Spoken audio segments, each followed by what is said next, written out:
দর্শক, এই মুহূর্তে এনসিপির নির্বাচন কমিটির মুখপাত্র আসিফ মাহমুদ সজীব ভুইয়া কথা বলছেন সাংবাদিকদের সাথে। আমরা শুনে নেব তার বক্তব্য। প্রচারণায় অংশগ্রহণ করেছি। এর মধ্যে অনেক ঘটনাই ঘটে গেছে। অনেকগুলোই আমাদের নির্বাচন পরিচালনা কমিটির সেক্রেটারি তিনি বললেন।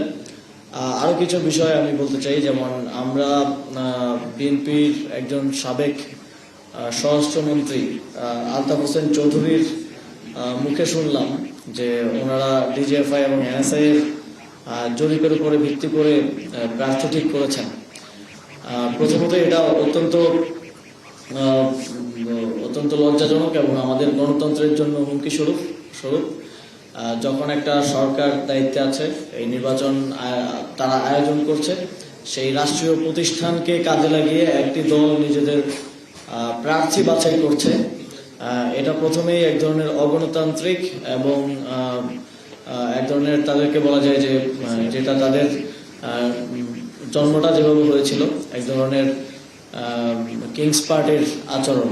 তারা তো গত 1.5 বছর আমাদেরকে কিংস পার্টি বলে এসছেন, কিন্তু আমরা দেখছি তারা রাষ্ট্রীয় প্রতিষ্ঠানকে ব্যবহার করে তাদের প্রার্থী নির্ধারণ করেছেন। আপনারা জানেন যে কোনো রাজনৈতিক দলের জন্য প্রার্থী নির্ধারণ কতটা গুরুত্বপূর্ণ বিষয়, এবং 300 আসনের প্রার্থী নির্ধারণের মধ্য দিয়ে দীর্ঘদিন ধরে রাজনৈতিকভাবে কাজ করে আসা রাজনৈতিক নেতাদের কর্মীদের মূল্যায়নের মতো একটা বিষয় ঘটে, এবং তাদের মধ্য দিয়ে কিন্তু আগামীর বাংলাদেশে যারা নীতি নির্ধারক তারা নির্বাচিত হবেন। এক্ষেত্রে তারা যদি রাষ্ট্রীয় প্রতিষ্ঠানের সহযোগিতা পেয়েছেন এবং সেটা তারা পাবলিকলি বলছেন, এটা বাংলাদেশের জন্য, বাংলাদেশের গণতন্ত্রের জন্য একটা অশনি সংকেত।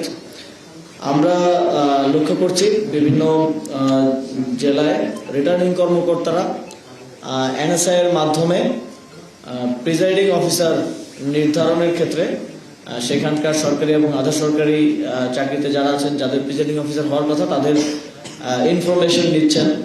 যদিও এনএসএ কিংবা কোনো রাষ্ট্রীয় গোয়েন্দা সংস্থার এই ধরনের ইনফরমেশন দেওয়ার কথা না। তারা, আমরা যতটুকু জানতে পেরেছি যে তারা মিড লেভেলের এবং উপরের লেভেলেরও হয়তো কারো কারো সহায়তায় এই ইনফরমেশনগুলো নিচ্ছেন, এবং সেখানে তারা স্পেসিফিকলি রাজনৈতিক মতাদর্শ দেখে প্রিজাইডিং অফিসার নির্ধারণ করছেন।